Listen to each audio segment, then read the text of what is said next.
ইমানের দাবি যদি কুরবানি হয়, সে দাবি পূরণে যেন তৈরি থাকি আমি। ওগো দয়াময় আমার প্রভু দয়াময়, ওগো দয়াময় আমার প্রভু দয়াময়। ইমানের দাবি সে তো বসে থাকা নয়, ইমানের দাবি হলো কিছু বিনিময়। সেই বিনিময়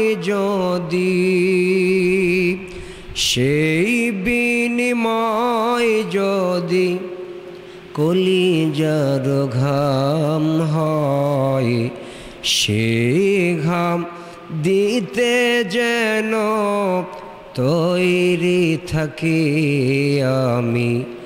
ওগো দয়াময় আমার প্রভু দয়াময়। লা ইলাহা ইল্লাল্লাহ, লা ইলাহা, লা ইলাহা, লা ইলাহা ইল্লাল্লাহ, লা ইলাহা ইল্লাল্লাহু মুহাম্মাদুর রাসূলুল্লাহ সাল্লাল্লাহু আলাইহি ওয়াসাল্লাম।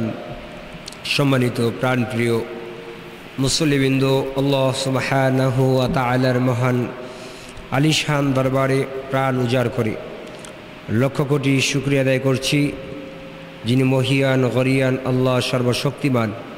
আল্লাহ সুবহানাহু ওয়া তাআলার মহান আলিশান দরবারে বারগাহে সকলে কালিমাতুশ শুকর আদায় করি যে রব্বুল ইজ্জাত ওয়াল জালাল আমাদেরকে পবিত্র মুহররমুল হারামের আজকের শুক্রবারে মসজিদের আজানের ধ্বনি শুনে আল্লাহ তাআলার জান্নাতের বাগানে জান্নাতি মেহমান হওয়ার সুযোগ এনায়েত করেছেন। সে রব্বে কারিমের দরবারে সকলেই কালিমাতুশ শুকুর আদায় করে জবান খুলে পড়ি আলহামদুলিল্লাহ। তার সাথে সাথে অগণিত দুরুদ এবং সালামের হাদিয়া নজরানা পেশ করছি সর্বকালের সর্বযুগের সর্বশ্রেষ্ঠ মহামানব, সত্যের দিশারি মুক্তির কাণ্ডারি, রহমাতাল লিল আলামিন, খাতামুন নবীন, রাহাতুল আশিকিন, আমাদের প্রাণপ্রিয় রাসূল হুজুরে করিম রউফুর রহিম, সবাই পড়ি সাল্লাল্লাহু আলাইহি ওয়াসাল্লাম। আজকের আলোচনার বিষয় হচ্ছে আহলে বাইতের ফজিলত। ধারাবাহিক আমাদের যে আলোচনা পবিত্র কোরআনুল কারিমের সূরাতুল আহজাবের 33 নম্বর আয়াতের শেষ অংশ তেলাওয়াত করেছি। আল্লাহ পাক সুবহানাহু ওয়া তাআলা প্রিয় নবী সাল্লাল্লাহু আলাইহি ওয়াসাল্লামের আহলে বাইতের বিষয় পবিত্র কোরআনে কোরআনুল মাজিদ ফুরকানুল হামিদ এই পবিত্র গ্রন্থ আল কোরআন এখানে লিপিবদ্ধ করে দিয়েছেন, বলি আলহামদুলিল্লাহ। প্রিয় নবী সাল্লাল্লাহু আলাইহি ওয়াসাল্লাম আহলে বাইতের বিষয়েও হাদিস মুত্তাফাকুন আলাইহি, বুখারী মুসলিম এবং একটি তিরমিজি শরীফের হাদিস আমি পড়েছি। প্রিয় নবী সাল্লাল্লাহু আলাইহি ওয়াসাল্লাম বলেন, আল হাসানু ওয়াল হুসাইন সাইয়্যিদা শাবাবি আহলে জান্নাহ, রাওয়াহু তিরমিজি। তিরমিজি শরীফের দ্বিতীয় খণ্ড পৃষ্ঠা 219, হাদিস নাম্বার 3788। প্রিয় নবী সাল্লাল্লাহু আলাইহি ওয়াসাল্লাম বলেন যে নিঃসন্দেহে নিশ্চয়ই আমার হাসান ও হুসাইন জান্নাতের যুবকদের সরদার, বলি সুবহানাল্লাহ। আর ওয়াকালা রাসূলুল্লাহি সাল্লাল্লাহু আলাইহি ওয়াসাল্লাম ফাতিমাতু সাইয়্যিদাতু নিসাই আহলে জান্নাহ, আমার ফাতেমা হচ্ছে সকল জান্নাতি নারীদের সরদারিনী। বলি সুবহানাল্লাহ। এই বিষয়ে রব্বুল আলামিন পবিত্র কুরআনুল কারীমের মধ্যে ইরশাদ করেন, ইন্নামা ইউরিদুল্লাহু লিইউযহিবা আনকুমুর রিজসা আহলাল বাইতি ওয়া ইউতাহহিরাকুম তাতাহীরা। আল্লাহ পাক সুবহানাহু ওয়া তাআলা পবিত্র কুরআনুল কারীমের মধ্যে আহলে বাইতের বিষয়ে আল্লাহ তাআলা সুস্পষ্টভাবে দলিল করে দিলেন, নিশ্চয় আল্লাহ তাআলা আহলে বাইত হতে পঙ্কিততা অর্থাৎ যাবতীয় অপবিত্রতা দূর করতে এবং তাদেরকে পরিপূর্ণভাবে পুত এবং পবিত্র করতে চান। বলি সুবহানাল্লাহ। ওয়া ইউতাহহিরাকুম তাতহীরা, তহরাত মানে পবিত্র, যাবতীয় নিষ্কুলুষ, যাবতীয় আপনার দোষ ত্রুটি থেকে আল্লাহ তাআলা তাদেরকে নিষ্কুলুষ এবং পুত এবং পবিত্র করতে চান। বলি সুবহানাল্লাহ। আল্লাহ পাক সুবহানাহু ওয়া তাআলা যাদেরকে পবিত্র করেছেন, নিষ্কুলুষ বেগুনা করেছেন, তাতহীরা যাদেরকে করেছেন, তাদের নিয়ে কোনো প্রশ্ন করার আমাদের কোনো অধিকার নাই। যদি কোরআনুল কারীমে এরকম না হতো অনেকেই অনেক কথা বলতে পারত। এই জন্য আমাদের জানতে হবে যে আহলে বাইত কাকে বলে। পাক পাঞ্জাতন অনেকেই অ্যাঙ্কার করে যে পাক পাঞ্জাতন বলতে কোনো কিছুই নেই। তাফসিরে ইবনে কাসিরের মধ্যে এসেছে যে এই সূরা আহজাবের 33 নম্বর আয়াতে যে অংশ, ইন্নামা ইউরিদুল্লাহু লিইউযহিবা আনকুমুর রিজসা আহলাল বাইতি ওয়া ইউতাহহিরাকুম তাতহীরা, এই বিষয়ে উম্মাহাতুল মুমিনিন মা আয়েশা সিদ্দিকা রাদিয়াল্লাহু তাআলা আনহা তিনি ইরশাদ করেন একটি হাদিস শরীফ। তিনি বলেন যে একদিন সুবহে সাদেকের পর, ফজরের নামাজের পর আমি দেখছি প্রিয় নবী সাল্লাল্লাহু আলাইহি সাল্লাম লাল রঙের কালো রেশমের কালো লোম, এই লোম জাতীয় একটি চাদর গায়ে, কালো চাদর একটি দিয়ে তিনি গায়ে দিয়ে বসে আছেন। প্রিয় নবী সাল্লাল্লাহু আলাইহি ওয়াসাল্লাম বসে আছেন। এমত অবস্থায় সেখানে হযরতে হাসান রাদিয়াল্লাহু তাআলা আগমন করলেন। প্রিয় নবী সাল্লাল্লাহু আলাইহি সাল্লাম হাসান রাদিয়াল্লাহু তাআলাকে চাদরের ভিতরে ঢুকাই নিলেন। তারপরে হযরতে হুসাইন রাদিয়াল্লাহু তাআলা আসলেন। নবীজি সাল্লাল্লাহু আলাইহি সাল্লাম তিনাকেও চাদরের মধ্যে ঢুকায় নিলেন। তারপরে খাতুনে জান্নাত ফাতিমাতুজ জোহরা রাদিয়াল্লাহু তাআলা আগমন করলেন। প্রিয় নবী সাল্লাল্লাহু আলাইহি সাল্লাম তিনাকেও ওই একই চাদরের মধ্যে ঢুকায় নিলেন। তারপরে হযরতে শেরে খোদা আসাদুল্লাহিল গালিব আলী রাদিয়াল্লাহু তাআলা আগমন করলেন। প্রিয় নবী সাল্লাল্লাহু আলাইহি সাল্লাম তিনাকেও একই চাদরের মধ্যে ঢুকায় নিলেন। বলি সুবহানাল্লাহ। মা আয়েশা সিদ্দিকা রাদিয়াল্লাহু তাআলা বলেন, আমি এই দৃশ্যটা দেখতেছি, আল্লাহর হাবিব রাহমাতাল লিল আলামিন আসমানের দিকে দুখানা হাত উত্তোলন করে আমাদের আকা মাওলা প্রিয় নবী সাল্লাল্লাহু আলাইহি সাল্লাম এই আয়াতে কারিমা তেলাওয়াত করলেন, ইন্নামা ইউরিদুল্লাহু লিইউযহিবা আনকুমুর রিজসা আহলাল বাইতি ওয়া ইউতাহহিরাকুম তাতহীরা। নিশ্চয় এই মুহূর্তে আমার চাদরের ভিতরে যারা আছেন, এই পাঁচ সত্তা আল্লাহ তাআলার পক্ষ থেকে সম্পূর্ণরূপে পুত এবং পবিত্র, নিষ্কুলুষ নিষ্পাপ। আল্লাহ তাআলা পাঁচজনকে নিষ্পাপ নিষ্কুলুষ হিসাবে এই পৃথিবীতে পাঠিয়েছেন। বলি সুবহানাল্লাহ। সেখান থেকে আমরা বলি পাক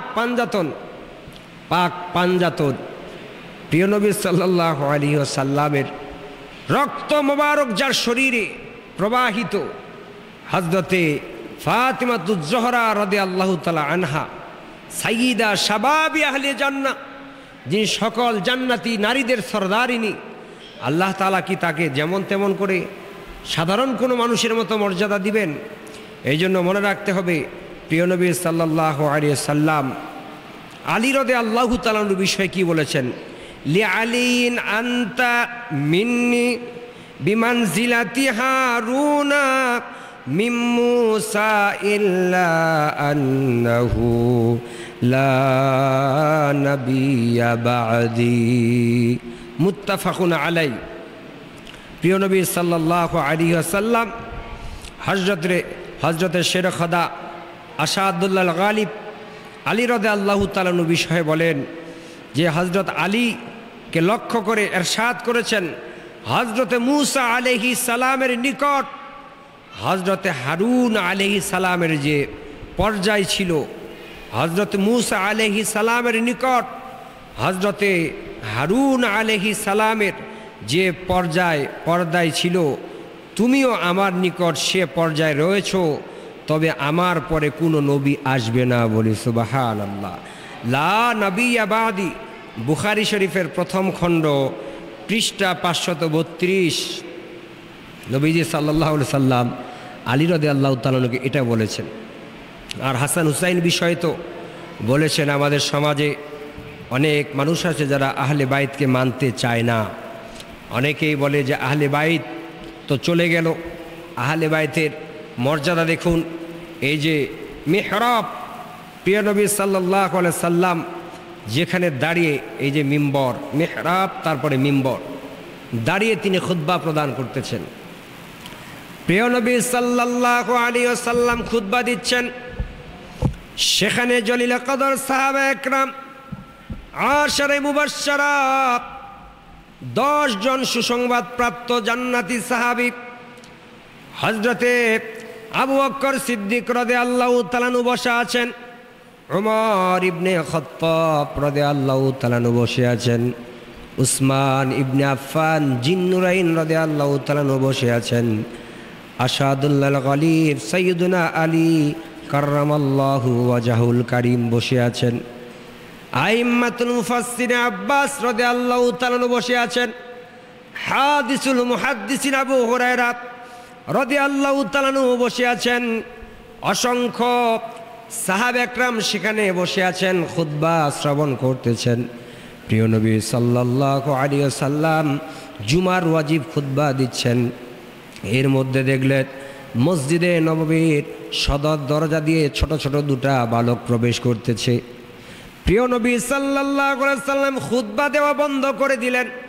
খুতবা ওয়াজিব খুতবা দেওয়া বন্ধ করে ওই সিঁড়ি দিয়ে তিনি নেমে গেলেন, সামনের দিকে অগ্রসর হয়ে নবীজির কলিজার টুকরা বাগানের ফুল আল হাসান ওয়াল হুসাইন সাইয়্যিদা শাবাবে আহলে জান্নাহ, জান্নাতি দুটি যুবক ছোট ছোট দুই ভাইকে প্রিয় নবী সাল্লাল্লাহু আলাইহি সাল্লাম কোলে নিয়ে আবার মিম্বরের উপরে দাঁড়িয়ে আবার খুতবা দেওয়া শুরু করে দিলেন। এতেই কি বোঝা যায়? যেখানে ওয়াজিব খুতবা ছেড়ে নবীজি তার আহলে বাইতের মর্যাদা দিলেন, ইহতেরাম করলেন, সেলিব্রেট জানালেন, ওয়েলকাম জানালেন। নবীজি এটাই বুঝালেন যে তোমাদের এই মুহূর্তে এখানে যারা আছো সবার চাইতে আল্লাহর কাছে আমার পরে পদমর্যাদার দিক দিয়ে, সম্মানের দিক দিয়ে এই মুহূর্তে আমার কলিজার টুকরা, আমার আহলে বাইত, আমার বাগানের ফুল আহলে বাইত হাসান হুসাইনকে বেশি মর্যাদা দেওয়া হলো। বলে সুবহানাল্লাহ। সাহাবা একরামের মর্যাদা সাহাবা একরামের জায়গায়, এখানে কম্পেয়ার করা যাবে না। এখানে কারো সাথে কারো আপনার কম্পেয়ার সমকক্ষ করা যাবে না। সাহাবাই এক শ্রেণী আমাদের সমাজে আছে যারা শিয়া, এটাও আমি বলে দিই, ওই শিয়া যারা আছে ওরা ওদের বক্তব্যের মধ্যে এটা বুঝাতে চায় যে হযরতে আবু বকর সিদ্দিক রাদিয়াল্লাহু তাআলা আনহু, উম্মাহাতুল মুমিনিন মা আয়েশা সিদ্দিকা রাদিয়াল্লাহু তাআলা আনহা সহ কিছু সংখ্যক সাহাবা একরামকে তারা কি করে অ্যাঙ্কার করে আহলে বাইতের পদমর্যাদা উপরে দেওয়ার অপচেষ্টা করে, কিন্তু এটা করা যাবে না। আহলে বাইতের মর্যাদা স্বতন্ত্রভাবে আল্লাহ তাআলা অনেক ঊর্ধ্বে করেছেন, বলি সুবহানাল্লাহ। আর সাহাবা একরামের মর্যাদা তিনাদেরকে আল্লাহ তাআলা স্বতন্ত্রভাবে তিনাদের মর্যাদায় রেখেছেন। কথাটা এখানে ক্লিয়ার। সাহাবার মর্যাদা সাহাবার জায়গায়, আহলে বাইতের মর্যাদা আহলে বাইতের মর্যাদায়, কারো উপর কারো। এখানে একটি হাদিস শরীফ আছে, প্রিয় নবী সাল্লাল্লাহু আলাইহি সাল্লাম বলেন যে তোমরা এক নবীকে সম্মান দিতে গিয়ে আরেক নবীকে ছোট করো না, আরেক নবীর শানের খেলাফ করো না। অনুরূপভাবে একজন মাযহাবের ইমাম, ধরুন যে আমরা হানাফি, আমরা বাকি তিনজন মাযহাবের ইমামকে যদি না মানি, শাফিঈ, মালিকি, হাম্বলি, যদি আমরা ওটা মানি না, ওরা গোমরাহ, আমার ইমামকেও মানা হবে না। অর্থাৎ চার মাযহাবের ইমামকেই সমভাবে আপনাকে সম্মান করতে হবে। আপনি একজনকে ফলো করেন, কিন্তু বাকি তিনজনকে সম্মান রাখতে হবে। অনুরূপভাবে সাহাবা রাদিয়াল্লাহু তাআলা আনহু আলাইহি আজমাইন, কোনো সাহাবাকে অ্যাঙ্কার করা যাবে না। এবং কি এই যে সমস্ত ভাইরা অতি উৎসাহী হয় এই মুহররমের মাসে হযরতে আমিরে মুয়াবিয়া রাদিয়াল্লাহু তাআলা আনহুকে পর্যন্ত গালি দেয়, বলেন নাউযুবিল্লাহ, যিনি হলেন কাতিবে ওহী। কাতিবে ওহী হচ্ছে পবিত্র কোরআন যখন নাজিল হয়, এই পবিত্র কোরআনের রাইটার, তিনি লেখক ছিলেন হযরতে আমিরে মুয়াবিয়া রাদিয়াল্লাহু তাআলা আনহু, যাকে বলা হয় এজিদের পিতা। তো আমিরে মুয়াবিয়া রাদিয়াল্লাহু তাআলা নিঃসন্দেহে সাহাবী, নির্দোষ নিরপরাধ। এই শহাদায়ে কারবালার ঘটনার সঙ্গে এই পৃথিবীর সবচাইতে আপনার নিকৃষ্টতম, পৈশাচিক, বর্বরচিত এই ঘটনার সাথে আমিরে মুয়াবিয়া রাদিয়াল্লাহু তাআলা কোনো যোগ সাজস, কোনো মনসম্মতি, কোনো ইঙ্গিত, কোনো সমর্থন ছিল না। এরা সম্পূর্ণভাবে ওই পাপিষ্ট, ক্ষমতার লোভী, মদ্যপায়ী, সম্পূর্ণ যে সমকামিতাকে বৈধতা দিয়েছিল, জেনা ব্যভিচার যার সময় বৈধতা পেয়েছিল, এই মিস্টার ইবলিশ পাপিষ্ঠ এবং তার সঙ্গী সাথী যারা ছিল, ইবনে জিয়াদ, সীমার্থে অন্যান্যরা, এটা ছিল তার একক তার পরিকল্পনা। এখানে আমিরে মুয়াবিয়া রাদিয়াল্লাহু তাআলা আনহুকে টেনে আনার কোনো সুযোগ নেই। এই জন্য আমরা আলোচনা করছিলাম আহলে বাইত কারা। আহলে বাইতের বিষয়ে অনেকগুলো হাদিস এসেছে, আমাদেরকে জানতে হবে যে আহলে বাইতের বিষয়ে প্রিয় নবী সাল্লাল্লাহু আলাইহি ওয়াসাল্লাম কি বলেন। আর পরিপূর্ণ সালাত ও সালাম সৃষ্টির সেরার প্রতি যিনি আহলে বাইতকে সম্মানিত করেছেন। আমরা যখনই খুতবা পড়ি তখনই আহলে বাইতের নামটা এখানে আসে, বলি সুবহানাল্লাহ। যখনই আমরা নামাজ আদায় করি, নামাজে সালামের সময় নবী পাক সাল্লাল্লাহু আলাইহি সাল্লামকে যেমন সালাম দেই, নবীজিকে সালাম দেওয়ার পাশাপাশি আহলে বাইতকেও আমরা সালাম দেই। অনেকে আমরা না জেনেও দেই, বলি সুবহানাল্লাহ। কিন্তু সালাম আহলে বাইতের কাছে আছে। আসসালামু আলাইকা আইয়ুহান নাবিয়্যু ওয়া রাহমাতুল্লাহি ওয়া বারাকাতুহু, আসসালামু আলাইনা ওয়া আলা ইবাদিল্লাহিস সালিহিন ওয়া আলা ইবাদিল্লাহিস সালিহিন। আহলে বাইত এবং পৃথিবীর সকল সালিহিনকে নামাজে আমরা সালাম দেই, বলি সুবহানাল্লাহ। এই জন্য আহলে বাইতের বিষয়ে আমাদেরকে জানতে হবে। প্রিয় নবী সাল্লাল্লাহু আলাইহি ওয়াসাল্লাম আমাদের কাছে তেমন কিছু প্রতিদান চান নাই। আমাদেরকে দুনিয়ার মধ্যে এত কিছু আল্লাহ তাআলার পক্ষ থেকে নবীজি এনে দিলেন। নবীজি বলেন, এর বিনিময়ে আমি তোমাদের কাছে কোনো কিছুই চাই না। নবীজি সাল্লাল্লাহু আলাইহি সাল্লাম আমাদের কাছে কি চান? উল্লা আসআলুকুম আলাইহি আজরান ইল্লাল মাওয়াদ্দাতা ফিল কুরবা। প্রিয় নবী সাল্লাল্লাহু আলাইহি ওয়াসাল্লাম বলেন যে আমি তোমাদের কাছে তেমন কিছু চাই না। হে হাবিব, আপনি বলুন, আমি তোমাদের নিকট রিসালাতের প্রচার, উপদেশ দান এবং সৎ পথ প্রদর্শন, এর বিনিময়ে আমি যে তোমাদেরকে রিসালাত দিয়েছি, আমি যে দ্বীন দিয়েছি, আমি যে ইসলাম দিয়েছি, আমার দন্ত মোবারক শহীদ হয়েছে, আমার নারীপুতা জায়গা, আমার জন্মভূমি মক্কা থেকে মদিনায় আমি গিয়েছি, হিজরত করেছি। 63 বছর হায়াতে জিন্দেগিতে আমি আমার ব্যক্তিগত আমার পক্ষ থেকে আমার জন্য কোনো কিছুই চাইনি। আমি শুধু তোমাদের কাছে চাই যে নিকট থেকে নিকট আত্মীয়র ভালোবাসা ব্যতীত অন্য কোনো পারিশ্রমিক, অর্থাৎ আমার আহলে বাইত, আমার বাগানের ফুল, তাদেরকে ভালোবাসা ছাড়া আমি আমার এই সমস্ত পারিশ্রমিক আর কিছুই চাই না। বলে সুবহানাল্লাহ। আর কিছুই চান না। আল্লাহ তাআলার হাবিব প্রিয় নবী সাল্লাল্লাহু আলাইহি ওয়াসাল্লাম আমাদের কাছে এটাই দাবি করলেন যে তোমরা আমাকে আমার আহলে বাইতের যে ভালোবাসা এটাই দিও। অথচ এই ক্ষমতালোভী এজিদ, এই মদ্যপায়ী এজিদ, যারা ক্ষমতার লালসায় পড়ে, মনে রাখবেন যার এই ক্ষমতা, যার ক্ষমতা চাই, মার্ডার করে হোক, রক্তাক্ত করে হোক, রক্ত চুষে হোক, ক্ষমতালোভী যারা, রক্ত পিপাসু যারা, সাধারণ জনগণের রক্তের কোনো মূল্য তাদের কাছে নাই। একটু আসতে বলে ঠিক না, মনে হয় বুঝেন নাই। যার প্রমাণ আমরা পাচ্ছি, যার প্রমাণ আমরা কি পাচ্ছি না? চুপ হয়ে গেছেন কেন? যার প্রমাণ আমরা পাচ্ছি ক্ষমতালোভী যারা, যার এই সিট দরকার, যে আমার আসন কি হয়, কে মরে মরুক, আমার কোনো দেখার টাইম নাই, আমাকে মানুষ মেরে হলেও, আমাকে ওপেন গুলি করে হলেও, মানুষকে রক্তাক্ত করে হলেও ক্ষমতা লাগবে। এই ক্ষমতালোভী ছিল এজিদ। এজিদ ছিল এরকম ক্ষমতালোভী। আজকে আপনি ফিলিস্তিনের দিকে তাকান, আজকেও সকাল থেকে প্রায় 81 জন শহীদ হয়েছে ফিলিস্তিনে।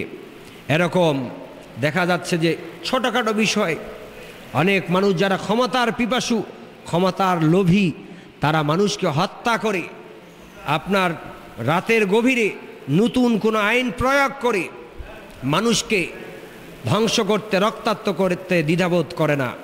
এই জন্য আমাদের মনে রাখতে হবে, ইমাম হুসাইন রাদিয়াল্লাহু তাআলা আনহু তিনি কখনো কোনো সময় এই বাতিলের কাছে মাথা নত করেন নাই। ইমাম হুসাইন রাদিয়াল্লাহু তাআলা আনহু আমাদেরকে ইসলাম উপহার দিয়েছেন। শুধু উপহার নয়, 72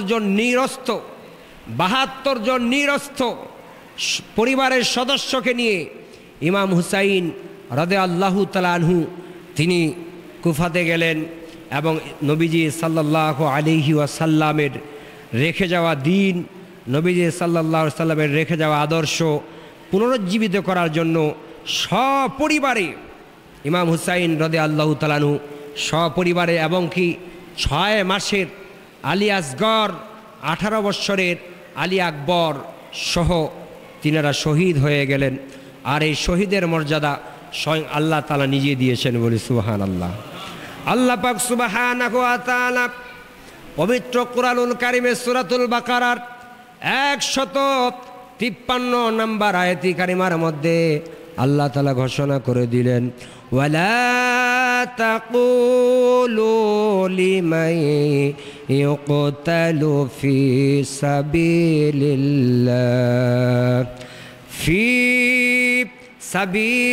সাবিলিল্লাহি আমওয়াত বাল আহইয়াউ ওয়ালাকিন লা তাশউরুন। আল্লাহ পাক সুবহানাহু ওয়া তাআলা এই শহীদদের বিষয় বললেন, দিন কায়েম করার জন্য, আল্লাহর দিন আল্লাহর জমিনে প্রতিষ্ঠা করার জন্য নিজেকে যারা উৎসর্গ করে দিয়েছে, শহীদ হয়েছে, তোমাদের দৃষ্টি তোমরা তাকে মৃত বলো না, বাল আহইয়া, তারা জিন্দা জিন্দা জিন্দা, যাদের বিষয়ে তোমরা বেখবর, তোমরা জানো না। বাল আহইয়া ওয়ালাকিন লা তাশউরুন, যেই বিষয়ে তোমাদের ধারণা নেই, যারা শহীদ তারা জিন্দা। একটু জোরে বলেন সুবহানাল্লাহ। ইমাম হুসাইন রাদিয়াল্লাহু তাআলা আনহু শহীদ হয়েছেন, সপরিবারের শহীদ। শুধু হজরতে জয়নাল আবেদিন রাদিয়াল্লাহু তাআলা আনহু বাদ দিয়ে ওনার পরিবারের অসংখ্য আহলে বাইত, নবী পাক সাল্লাল্লাহু আলাইহি সাল্লামের বাগানের ফুল শহীদ হয়েছেন। ইসলাম তো আমরা আর এমনি পাই নাই। অথচ দেখেন আমরা 10ই মুহররম অনেকেই জানিয়ে না, জানলেও মানি না, মানলেও আমাদের গুরুত্ব নাই, গুরুত্ব থাকলেও একতা নাই, একতা থাকলেও কোনো আয়োজন আমরা করি না। বলে কি দরকার আহলে বায়তের? বরং মনে রাখতে হবে যখন আপনি আহলে বায়তের আলোচনা করবেন, মিনান নাবিয়িনা ওয়াস সিদ্দিকিনা ওয়াস শুহাদা ওয়াস সালিহিন, আল্লাহ পাক সুবহানাহু ওয়া তাআলা 4 শ্রেণী ব্যক্তির উপরে সব সময় রহমতের বৃষ্টি অঝোর ধারায় বর্ষণ করেন, বলি সুবহানাল্লাহ। এক নবী রাসূল আলাইহিস সালামগণের আলোচনা করা ইবাদত। যদি কোন নবী আলাইহিস সালামের জীবন আদর্শ রিসালা আলোচনা করা হয়, সে আলোচনাটি ইবাদতের শামিল। মিনান নাবিয়িনা ওয়াস সিদ্দিকিন, সিদ্দিক, সালেহ, হক্কানি আউলিয়া একরাম, বুজুর্গানে দিন, তাদের বিষয়ে আলোচনা করা এটি ইবাদতের শামিল। কোন ইবাদত? নফল। আর শহীদ যারা, তাদেরকে নিয়ে আলোচনা করা, যারা শহীদ হয়ে গেছে তাদেরকে নিয়ে আলোচনা করা, এটাও ইবাদতের শামিল। আর কি? নাবিয়িনা ওয়াস সিদ্দিকিনা ওয়াস শুহাদা ওয়াস সালিহিন, এবং সমস্ত সালিহিনদের নিয়ে আলোচনা করা। রফিকা ওয়া হুসনা রফিকা, আল্লাহ তাআলা ওই আলোচনাকে এমন বরকতমণ্ডিত করেন, এমন বুলন্দ করে দেন, যারা থাকেন উপস্থিত তাদেরকে ইবাদতকারী হিসাবে আল্লাহ পাক কবুল করে নেন, বলি সুবহানাল্লাহ। অথচ আশুরা উপলক্ষে শহাদায়ে কারবালার স্মরণে আমাদের খুব কমই আলোচনা হয়, খুব কমই প্রোগ্রাম হয়েছে। এজন্য আমাদের মনে রাখতে হবে যে এই মাসে, যে মাসটি হচ্ছে হারাম, রক্তাক্ত হারাম, এই মাসেও অসংখ্য অগণিত মানুষ রক্তাক্ত হচ্ছে, শহীদ হচ্ছে, নির্যাতিত হচ্ছে। এখান থেকে আমাদের শিক্ষা নিতে হবে যে আমাদেরকে হক পথে থাকতে হবে, তবে ফিতনা করা যাবে না, ফাসাদ করা যাবে না। একজন যে অন্যায় করেছে, অন্যায়ের শাস্তি সে পাবে, আর তার অন্যান্যরা পাবে না। একজন অপরাধ করার কারণে আরেকজনকে শাস্তি দেওয়া যাবে না। প্রিয় নবী সাল্লাল্লাহু আলাইহি ওয়াসাল্লাম এইভাবে আহলে বাইতের মর্যাদা অনেক আলোচনা করেছেন। এরকমও হয়েছে যে প্রিয় নবী সাল্লাল্লাহু আলাইহি ওয়াসাল্লাম সিজদারত আছেন, ওই সিজদারত অবস্থায় প্রিয় নবী সাল্লাল্লাহু আলাইহি ওয়াসাল্লাম আছেন। ইতিমধ্যে রুহুল কুদুস জিবরিল আলাইহিস সালাম সেখানে আগমন করলেন আর জানায়া দিলেন, ইয়া হাবিবাল্লাহ, ইয়া নূর আল্লাহ, আল্লাহ পাক সুবহানাহু ওয়া তাআলা আপনার কাছে একটি বিষয় জানাই দিয়েছেন। আপনার কলিজার টুকরা নাতিরা যতক্ষণ আপনার পিঠ মোবারকে বসে থাকবে, ততক্ষণ আপনার সিজদাটা আপনি লম্বা করে নেবেন। নবীজি সিজদায় আছেন, আর দুই নাতি ছোট ছোট, ওনারা নবীজির পিঠ মোবারকে বসে আছেন। জিবরিল আলাইহিস সালাম এসে বললেন যে আপনার সিজদাকে আপনি লম্বা করে নিন, যতক্ষণ আপনার নাতিরা আপনার পিঠ মোবারক থেকে না নামে, ততক্ষণ আপনি সিজদায় থাকুন, বলি সুবহানাল্লাহ।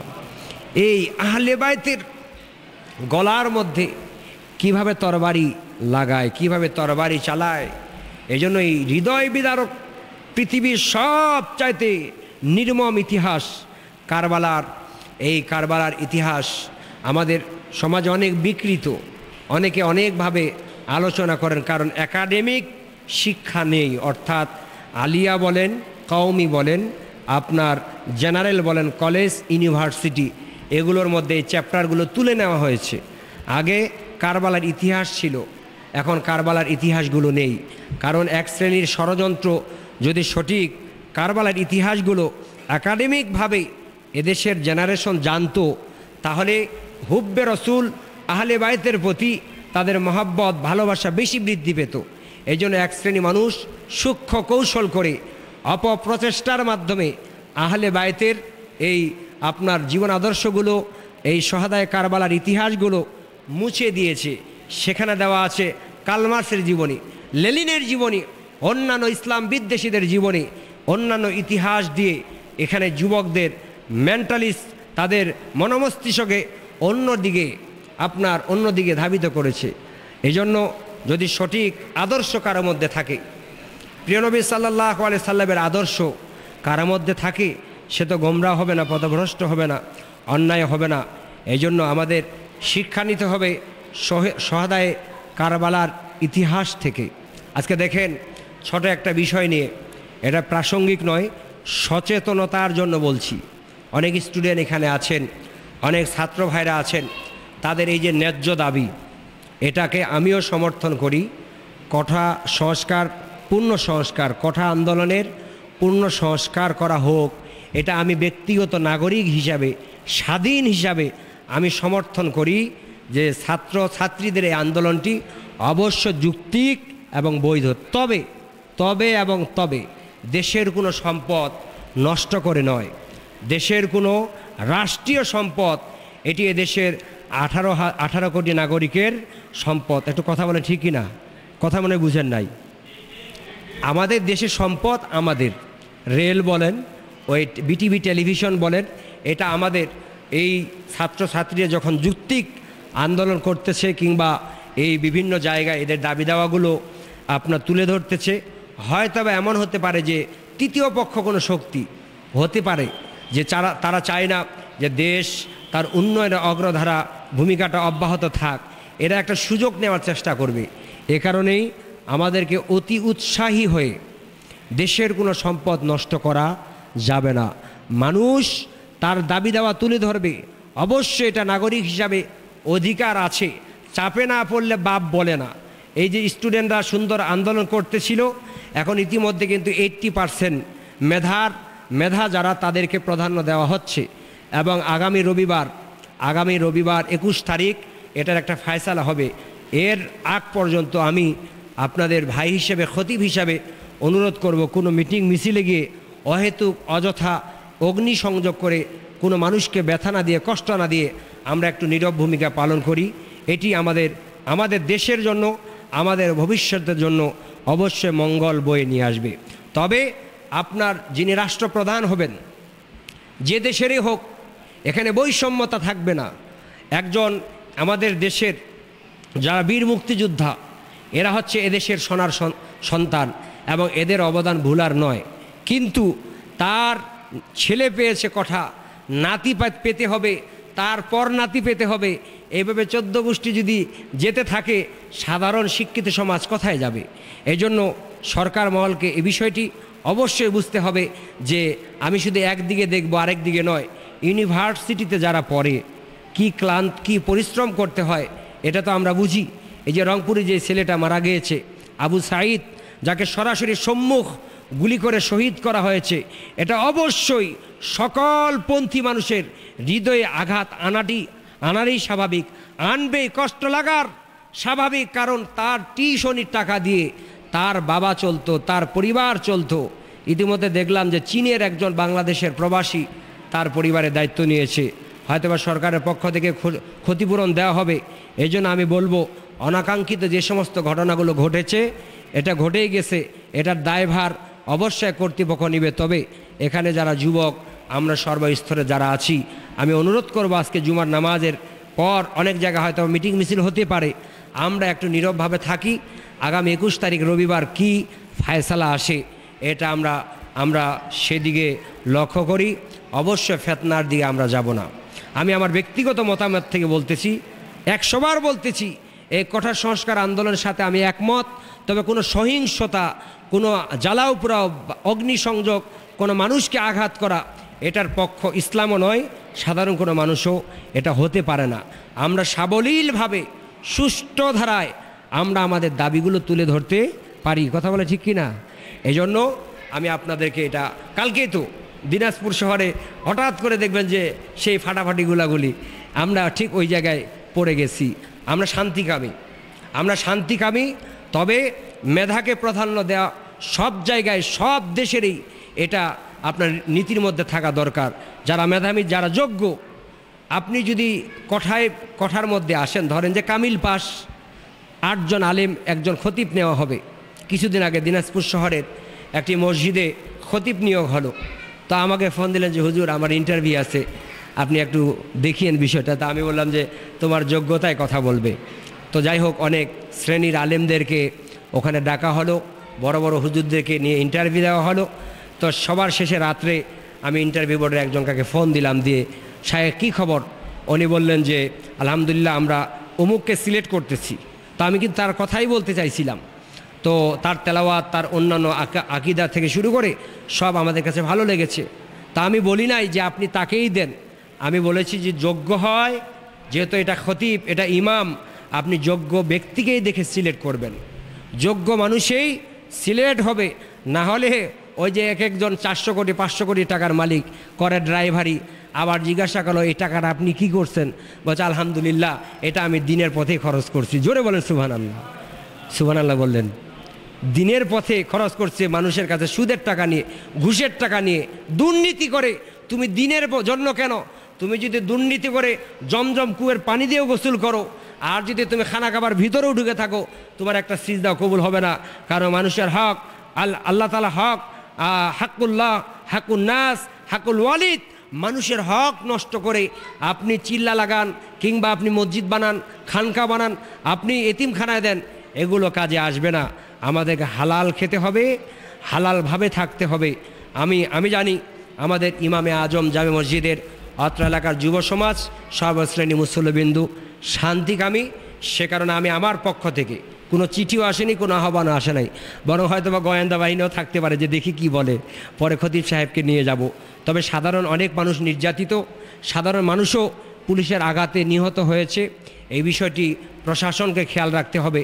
ছোট ছোট বাচ্চারাও অনেক জায়গায় ইনজুরি হয়েছে। আমাদেরকে অতি দ্রুত আল্লাহ তাআলা যেন এদেশের একটি সামাজিক পরিস্থিতি, স্বাভাবিক পরিস্থিতি, শান্তি একটি পরিস্থিতি আল্লাহ তাআলা দান করেন, এটা আমরা কাম্য।